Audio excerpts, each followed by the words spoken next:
buenas tardes. Les saluda el doctor Luis Arrocha Mariño y continuamos con este audio, las aplicaciones del modelo estándar del diseño humano a la medicina ultramoderna. Allí les coloqué un esquema, el esquema que dice esquema NCD, una PowerPoint, con digamos la síntesis de lo que hoy en día llamamos modelo estándar del diseño humano, que es la estructura procesal fundamental de cómo operamos los seres humanos, de cómo es que los seres humanos seguimos un proceso universal aplicable a toda persona, ¿no? En ese proceso ahora lo aplicamos a la situación del espectro salud-enfermedad, entendiéndolo como un continuo. Voy a poner un ejemplo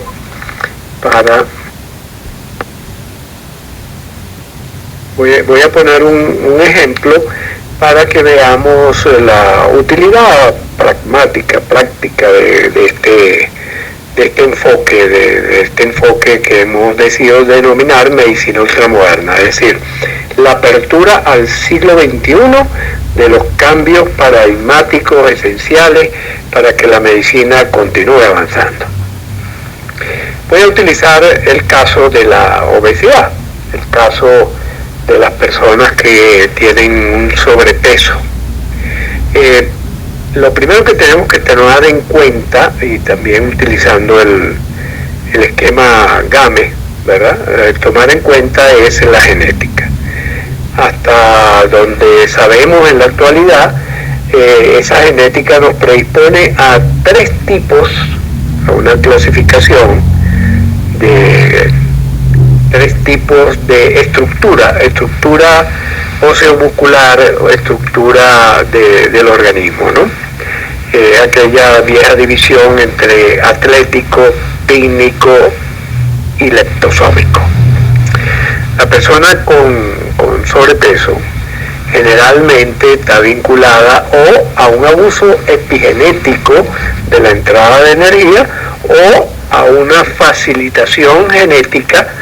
que nos manda al ahorro de energía. Este es el caso del pícnico, es lo que reconocemos como pícnico, la persona que es de estructura ósea gordita, hacia lo ancho, generalmente una cabeza redondeada, un cuello delgado y un ángulo de las costillas abierto y más ancho de caderas y menos tanto de hombros, que es una configuración que pareciese que recibe el mensaje genético de ahorra energía. Si nosotros observamos a este tipo de personas, vamos a ver que son personas que generalmente tienden a ahorrar energía. Ahorrar energía, que significa más lentitud para moverse, que significa más lentitud para responder a una demanda muscular o de movimiento, a una tendencia a ser más atraído por los carbohidratos y las grasas que por las proteínas, por ejemplo, a ser atraído hacia las cosas que tienen que ver con el comer, a ser atraído hacia las cosas que tienen que ver con la diversión y que tienen que ver con el placer, la búsqueda del placer inmediato. Estos son rasgos importantes que de alguna manera tienen una inclinación genética que es indudablemente modulado por el ambiente, ¿verdad? Modulado por el ambiente de la crianza, de qué tipo de alimentación se usa en su familia, de cuáles son las condiciones de exigencia para el trabajo físico, etcétera, etcétera. Y esa modulación del ambiente va haciendo que esta persona desarrolle creencias, valores y criterios cónsonos con ese tipo de demanda genética por una parte y de demanda del ambiente o del entorno, sobre todo el entorno en que se cría en los primeros años. Además, suelen ser personas que cuando son expuestas al estrés, al trabajo del estrés, responden es buscando comer, buscando satisfacer la demanda de placer inmediato a través del comer, y de esa manera evitar también la ansiedad consecuente de los retos que nos pone el estrés, de los niveles de exigencia, la tensión que se crea entre las expectativas que tenemos y el comportamiento del ambiente. Entonces fíjense que este análisis que estamos haciendo es el análisis desde el GAME, desde el GAME, ¿no? Que les recuerdo que son las siglas de genes, ambiente, mente, estrés,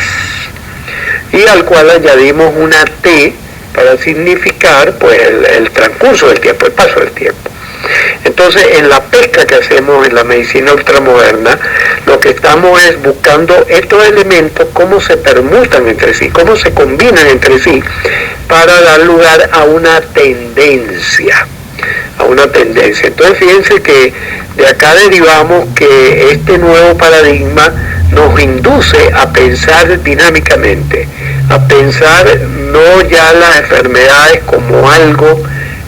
fijo, inmutable, y que podemos conocer su curso y su tratamiento solo en la medida en que hacemos el diagnóstico de enfermedad, sino que es una dinámica que tiene que ver con los distintos componentes a los cuales estamos constantemente expuestos, tales como son el contexto familiar, el contexto electrónico, el contexto laboral o estudiantil, el contexto social, el contexto amical, el grupo de amigos hacia donde tiende a moverse, y nos hace partícipe de los comportamientos de las 4 dimensiones que de manera cercana están en contacto con nosotros. Recuerdo que esas 4 dimensiones son la dimensión social, en primer lugar, que es la más importante para nosotros, es decir, cómo nos insertamos, cómo pertenecemos a un grupo y qué rol jugamos dentro de ese grupo. Si somos líderes, somos seguidores, somos controladores, somos facilitadores, o qué tipo de rol jugamos dentro del código social donde nosotros nos desenvolvemos. Y ese micromundo de nuestras relaciones sociales está inmerso a su vez dentro del macromundo de las relaciones sociales regionales, o de país o de zona en donde hay una serie de costumbres que indudablemente influyen sobre el curso